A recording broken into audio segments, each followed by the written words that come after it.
was your first day in my apartment? Yes. But then we were running around the rain in the quarantine zone, Yes. right? That was crazy. Yeah. That was like such a massive set. Mm-hmm. And to think that it was built for an episode instead of like an entire multi-season show, it was insane to me. Yes, actually. It was like a town. And they did that several times as well. It wasn't even just like a standalone, this one incredible set. Like they built whole like the France towns, like whole worlds that were for like parts of the show or just one episode or a couple or something. And then off we would move to the mountains or to the freezing snow. Yes. Yeah. It was amazing. They were the wow moments were a year long for us. So I know you were a big fan of the game and played it many times. How did you kind of like get into wanting to develop like a TV show of it? Did this project come to you, or did you go after it? Oh, I was kind of dreaming about it for years. I mean, when I first played the game, when it came out in 2013, I've never had a response to a game like that. I've been playing video games my whole life, all the way back to the Atari 2600. And I don't think I'd ever felt that much about a game throughout it, not just at the end, but throughout. And I was almost sad because I thought I'll never get a chance to bring something like this, to the screen. And then years later, those folks from Sony PlayStation were trying to look at all these titles we have, would you like to adapt any of these? And I looked through this long list. I'm like, where's The Last of Us? And they're like, oh, and Neil's trying to make that a movie. And I'm like, it's not a movie. It's not a movie. It's got to be a show. You need time. It's all about the journey. And the stars aligned. And I sat down with Neil and we talked about it, and just had over lunch. We just talked about the game and what it meant to me and what I would do and how I would adapt it. And then the lunch was over and he just sat there and then he went, okay, let's do it. And that's how it started. And here we are years later and so much work later, but I'm so proud of what we've done. So when it came through, like I recognized the name of it, but I hadn't played it and you hadn't either, right? I had not. I hadn't heard of it either. I didn't know what it was until after I was given the first 3 scripts. And but in a very short amount of time, I learned very quickly what it was. And also what fascinated me the most is that in being introduced to The Last of Us Part 1, the game, I realized, knowing that it had come out in 2013, I was able to recognize all of the references and sort of film and show representation, inspirations that were direct references to the game. I was like, oh, the look of Logan is so Last of Us, and so I learned very quickly its influence, and realized that I had been under the influence of the game without knowing the game. That's pretty cool. Yeah, it was interesting. Well, when I was younger, I used to watch people play the game on YouTube, and I was terrified of it. I was beyond potentially too young to be watching it, but I just thought it was so interesting. And then weirdly, like a couple days before I even got the audition, this sounds like a lie, before I got the audition, I was with my friend and we were trying to find a movie to watch, as you do. And I was like, oh, we should watch this game. Like there's this game that's like basically a movie. And then we put on Last of Us and we were just watching like a gameplay with no talking, no conversation. And we got like an hour and a half in, both cried at the beginning. Yeah. And it was just, and then like 2 days later, I got the audition and it was just the most kind of like wacky, surreal coincidence. Prior to getting the part, well, I'd have to go back 10 years, actually, really. Yeah. The first experience with it was brief, but it was at a buddy's house who had a PlayStation, and he wasn't around, so I was just playing his games. And he had The Last of Us. And then I got to experience what that first 30 minutes of that game is. And if you've played it, you know what I'm talking about. And of course, I don't want to kind of tilt our hand as to those who haven't experienced yet. But I found it to be, I mean, of course, it was thrilling to be in that scene, but also the fact that you could choose your perspective, you could choose the frame as you're experiencing those first moments. And I thought that was really, really exciting, really innovative. And I was like, man, I want to finish this, but I didn't have the time. You know, I only got to play the first 30 minutes. Never got to play it again. Just never got around to it. I don't know what the deal was. But then you know, I take my meeting with Craig when he's telling me, you're our guy. And he's like, have you played the games? And I was like, you know, I just started because I'm the kind of person that likes to prepare as if I already have the job. And so I had started playing it. The remake came, or not the remake, but the remaster for PlayStation 4 came out, and I was playing that one. And so yeah, it's I spent 2.5 months playing it leading up, literally finished 2 days before we shipped out to Calgary. And it took me that long because of how dense the story is and how open every drawer and everything like that. Oh, of course, that's me too. I'm somebody who likes to explore everything. But also, it took me, and it was mostly the story and how kind of heart-wrenching it always was. Yeah. And there's only so much you can take in any given time emotionally. But then, of course, there's only so many times you can see your throat get ripped out when you made the wrong move, and you have to start again. But yeah, so I had the full experience before we started. Meet your character at an earlier point in his life too, and how was that to be able to go back and kind of connect the relationships he had there with the one he makes with Ellie later? I feel so lucky actually to have that, in that it feels like almost a rehearsal towards the man he becomes for the story. And to have this amazing, heartbreaking experience with my daughter Sarah, played by Nico Parker, who was amazing. And the catalyst to basically set everything up for at least Joel and his relationship to Ellie, and to find even more of a mirror of himself in you know, in someone else. And there's just so much opportunity there, and luck, frankly, to have so much laid out for you emotionally and psychologically, and just such a like very specific map and guide to follow.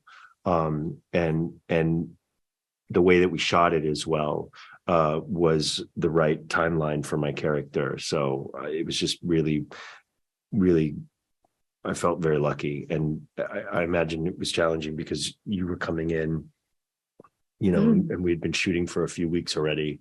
And you just had to like, because for me, it felt like I was kind of like rehearsing towards the world that we were going to be living in, that you just had to step into.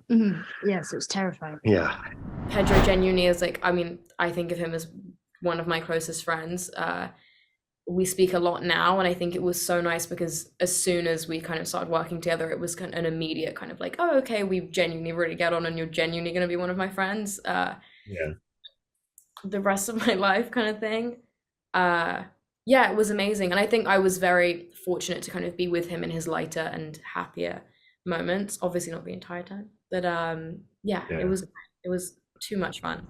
It goes without saying, but I'm also obviously a huge fan of Chernobyl as well. And I know you said when you wrote that you wouldn't like wait to get the bang out of the way. Everybody knew about that. Not as many know about what will happen in this show, but it's still like everybody understands that it's something big will happen and it will kind of destroy the world.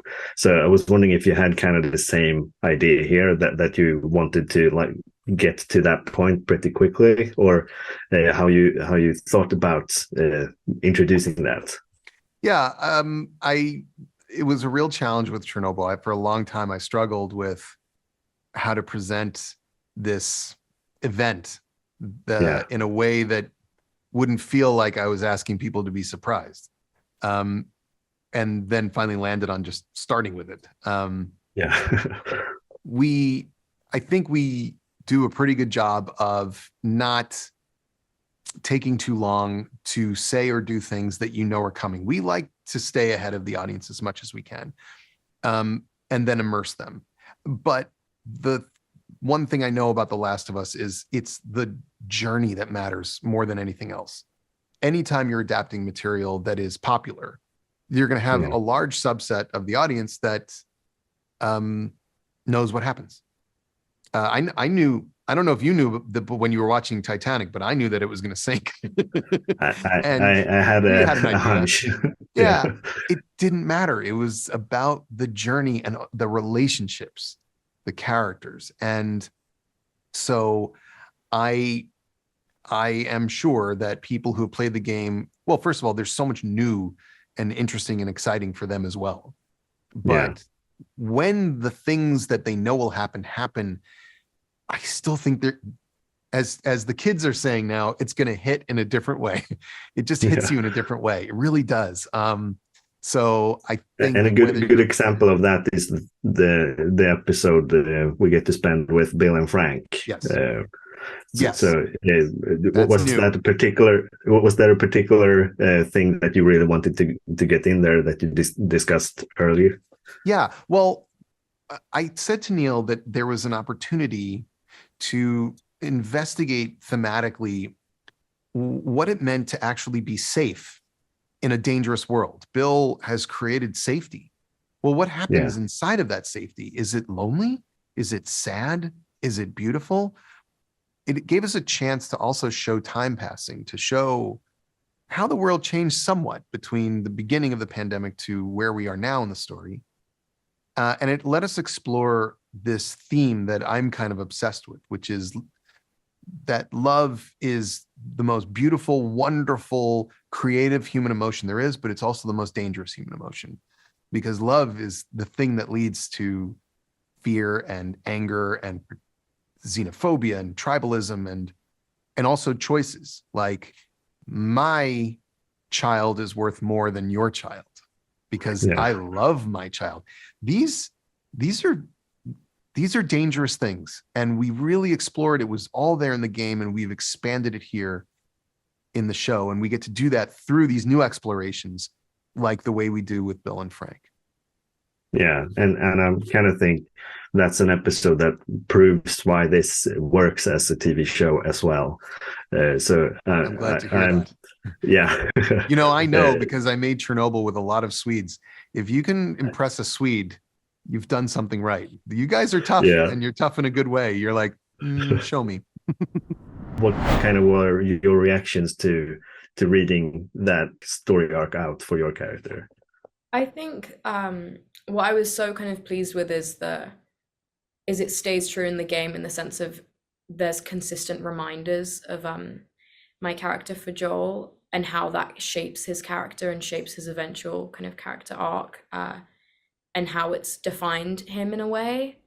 And I thought it was so lovely to see script-wise to kind of see that playing out consistently throughout the show. So yeah, I think because for me, it's for what it is, it's quick and it's incredibly stressful and tumultuous in the moment. But then I think the long-lasting effects you see instilled in Joel. And I think that what was so lovely about reading the script and everything is that you can really see it, and you see it even more so being played, obviously beautifully portrayed by Pedro. So I think that was incredibly, it felt good to know that the legacy was carried on. Yeah. Anytime you try to do something great, it's hard work. The joy comes from, one hand, I got to tell the story at Naughty Dog, which is like the best people in the game industry, and now I feel so privileged. I get to do it again with the best TV people like in the industry, right? The best prosthetic people, the best VFX, for my money, the best cast. I get to work with Craig Mazin and like write scripts with him. Like it's just a wild, mind-blowing experience that we get to tell the story for fans of the game, but also for a whole new audience that doesn't know anything about The Last of Us, and they get to go on this, crazy, emotional, harrowing ride with Joel and Ellie. So I know we only have a short amount of time left, but if there would be multiple seasons and maybe flashbacks or something like that, would you still want to be a part of this family, or do you want to be a viewer with the rest of us from I mean, in whatever way they would have me, I would join back in a heartbeat. I feel like I'd potentially be too old to be playing a 14-year-old by that time, but I will age myself down if I had to. But also, I'm completely content being a viewer and getting to watch the incredible work that they will produce. So in whatever way they will have me, I will happily just sit back and watch them all completely kill it. Yeah. So playing the game, it's really scary with the clickers, and you hear that sound. I was wondering how it was on set, because from what I've gathered, they really did a number on those prosthetics and everything that. How was it to like actually see that in real life? Yeah, no, Scary's right, man. Scary is right. You hit it on the head, and it's interesting. It's one part giant escape room, Last of Us escape room. It's one part Nightmare Factory, which is like an old haunted house we used to have in Austin. Is that down my neighborhood in South Austin? There's a place called the Nightmare Factory, and which is, I don't know, for some reason I'm sparking my mind. I remember when I was like 12 and I was walking through there with my brother, my girlfriend, and her best friend, and I remember at one point I could barely move forward because everyone's just weighing me down. They're all holding on to me, and I'm taking very small steps through this, trying to get through this haunted house, but I have to do it very slowly because everybody's dragging me. I'm dragging everyone. And at one point I look around and can't find my little brother. And I was like, "Where's my brother? Where's my brother?" He's like, "I'm down here, Gabe." He's literally like hiding like this. But that's what that's the feeling of it. I mean, you're surrounded by threats, and anything could be there around the corner. And in the game, as you know, there's a lot of really scary moments. I usually try to get out ahead of those. Sometimes they're stuck to the walls and they come out of the walls, and then I usually try to preemptively just take those out because I'm anticipating them jumping out and get me. But yeah, man, it was all there. I mean, prosthetics, fire, the threat is all there, and we could just respond as very naturally. Yeah, I'm looking forward to see the rest. So best of luck with the premiere, and thanks for your time. Thanks, brother. Both of them are so talented, not just in acting, but musically as well. I had this 3/4 guitar I would always bring to set, and there were so many jam sessions in between scenes and setups.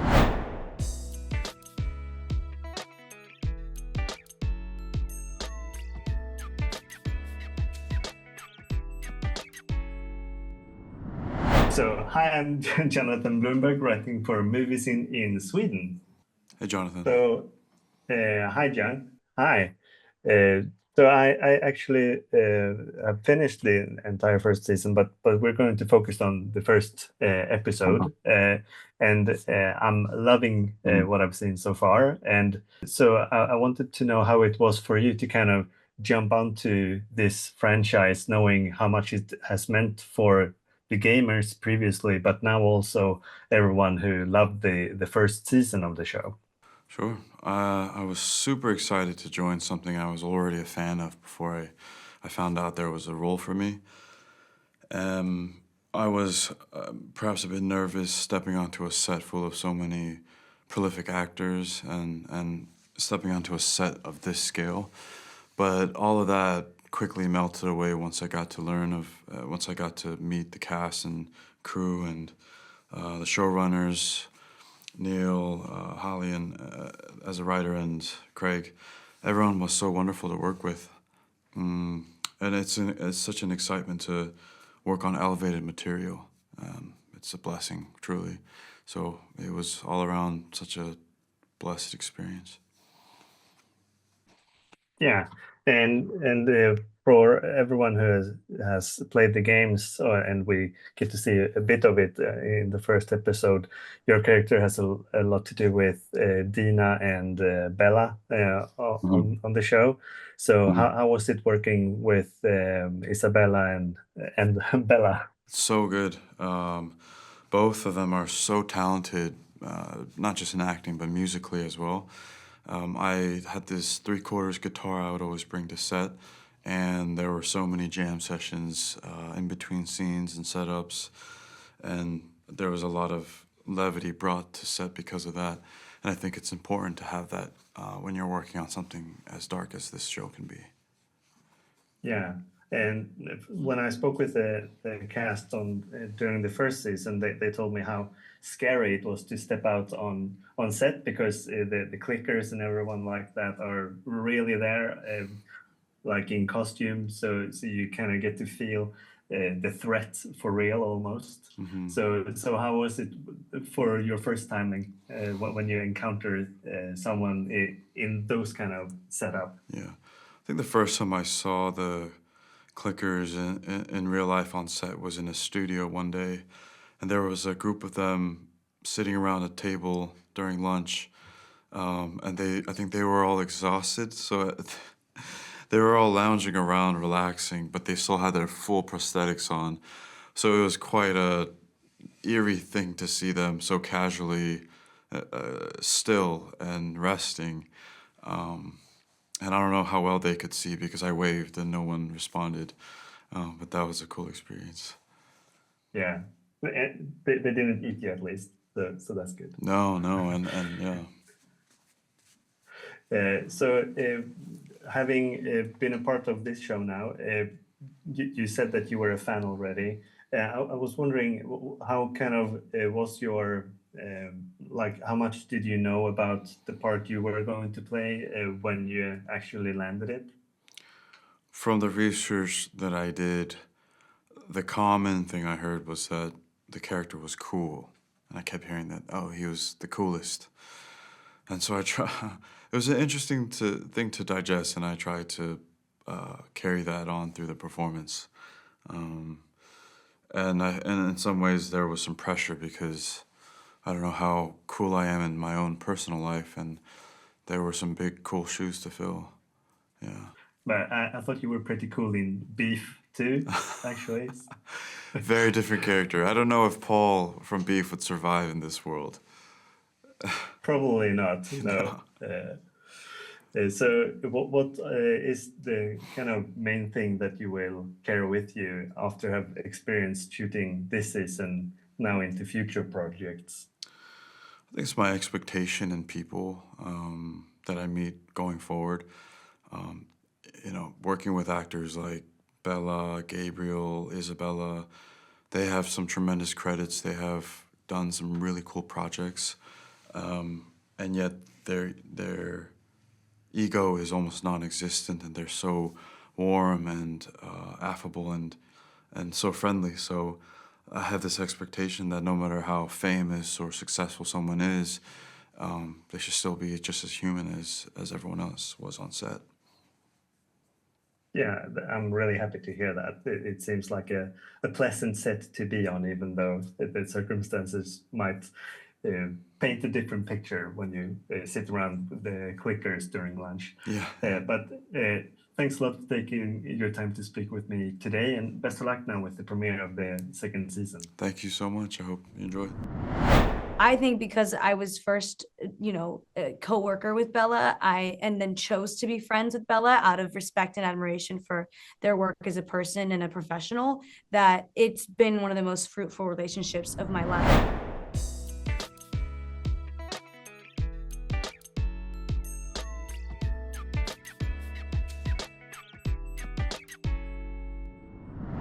So yes, hi, I'm Jonathan Blumberg, writing for Movie Scene in Sweden. Awesome. Yeah,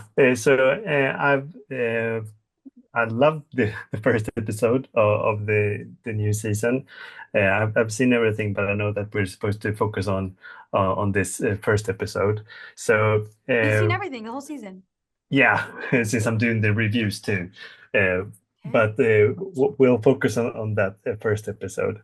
And when I spoke with Bella during the first season, she told me about how scared she was joining the cast, since they had been filming those previous scenes that Pedro did with his daughter.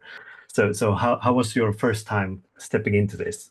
Yeah, I think my main priority and concern when joining any project is the work environment. Is it healthy? Is it organized? Is it, is something where I have to protect myself and spend a lot of extra time doing that and conserving my energy. And so I called Bella almost immediately and was like, hey, what am I going to expect? Also, hello, excited to work with you. And Bella gave me the rundown, and Bella seemed a little too chipper about it all, saying like they're so generous with time and they're so kind and everyone's so nice and giving and you're gonna have a great time. And I was like, yeah, right. I've had some terrible experiences, so I knew to expect nothing at all. Every experience is different. And then Bella was absolutely correct. That is the case. I don't know how they do it, how they vet every single person involved, because there's so many people involved, but everyone was so pleasant. Truly. This is one of the most wonderful experiences I've had in my career, and I don't know how I could top it. Well, I'm so happy to hear that, because it's such a lovely show. It's a scary show, but it's also such a lovely show. And especially the chemistry that we get to see between your two characters on the show, and we can tell only by looking at that there is a picture out during the dance scene in the first episode, and I feel the chemistry like from that picture alone. So how was that kind of to develop that with Bella on set? Yeah, it was scary. You don't know before time if you're gonna have the chemistry, and the way they cast me was just they offered it to me. They had a meeting with me and they offered it to me. And so you're like, are you sure? This is crazy. This is unheard of. Because they'll do like 50 chemistry reads sometimes. And I think but what really speaks to Craig and Neil's talent is that they just trust themselves, and they trusted themselves to do this with Dina's character. And then also Jesse, they offered the role to Young as well. So it's been insane to just sort of like just hope that there's chemistry. You can't control it. I've learned throughout this process that it either is there or it isn't. You can't build it. You can't create it, but you can build it. Meaning, what is there will be there, and you can't change it. You can't make it better, but you can also enhance it and really learn about it through spending time together off set. And I think because I was first, a co-worker with Bella, and then chose to be friends with Bella out of respect and admiration for their work as a person and a professional, that it's been one of the most fruitful relationships of my life. And I admire Bella so much. Oh, well, I love to hear that. I also know that you were doing like Superman at the same time, or were you like jumping back and forth between being Hawk Girl and then being Dina? How was that shift for you? Yeah, it was a lot. It was definitely interesting. I thought it would be a little bit harder. I thought it'd be like dividing the right side and left side of my brain, but actually it wasn't too bad. I guess the most challenging thing was its effect on my sleep schedule. Yeah. Yeah, I understand that. So thanks a lot for taking your time to speak with me today, and best of luck with the premiere now of this show and with Superman later on this year. Looking forward to both. Thank you, Jonathan. It was a pleasure. I also learned so much from watching Pedro. Pedro is a very unique actor, and I didn't notice a lot of these things about him until I watched him in the editing room. Hi, I'm Jonathan Bloomberg, writing for Movies in Sweden. Hi, good to see you again. Yeah, the feeling is very mutual, and I'm so happy that we got this time together again, because the first time I was only allowed to ask you about that first episode, but now we can speak a bit more freely. Yes. And back then even I wanted to ask about that time holding the gun, facing Bella, because I thought that was such a moving scene that me as a gamer also wasn't expecting, because that was invented for this show. So I wanted to know a bit more about shooting that scene and how that was for you. Yeah, I mean, when I read it, I was just like, yes, hell yes. This is exactly an actor's dream, you know, to portray so many conflicting emotions Exactly. and with such a wonderful scene partner who carried that moment. You know, I really, really, really enjoyed the escalation of things, especially in comparison to the game. It's hard because it's a completely different format, in my opinion. Yeah. You have to, you know, you have to adapt it in a different way, and I'm really glad that they didn't go with Spore's mask thing because, again, as an actor, you want to be able to show your expressions and you know, portray the moment and have the audience feel what you're feeling, and with a big ass mask on, it's kind of hard. So, and I'm glad they made it more of a moment. And to me, it was a release of tension, a release of like secrets, a release of pain. And I just love the way that it was edited. Yeah. Yeah, and speaking about editing, I actually wanted to ask you about that too, because I know that you told me last time how secure you felt on this set, and that I know that actually made you ask if you could sit in on the editing part as well of the show. And I'm curious what you kind of learned from kind of watching your scenes like an editor would, and if that kind of shaped how you will think about acting in the future. Absolutely. I actually just shot something recently. It's a music video, and I felt the most involved that I've ever been. I think it taught me to pay attention to more details. It taught me to be pickier. It taught me that there's no such thing as too many takes. And then it taught me about the micro nuances of acting, and also taught me to trust myself because it was interesting watching. There was particular scenes where I had a feeling on the day that it was magic, that it was amazing. It felt that way. And you never Yeah. know if it's going to translate. But watching the editing process, I could tell that it did translate. Like, you absolutely trust yourself if you're an actor and you feel it, and then if you feel weird about it, also trust that instinct. And I also learned so much from watching Pedro. Pedro is a very unique actor, and I didn't notice a lot of these things about him until I watched him in the editing room. He just has something else that I can't really describe, but I learned a lot from watching.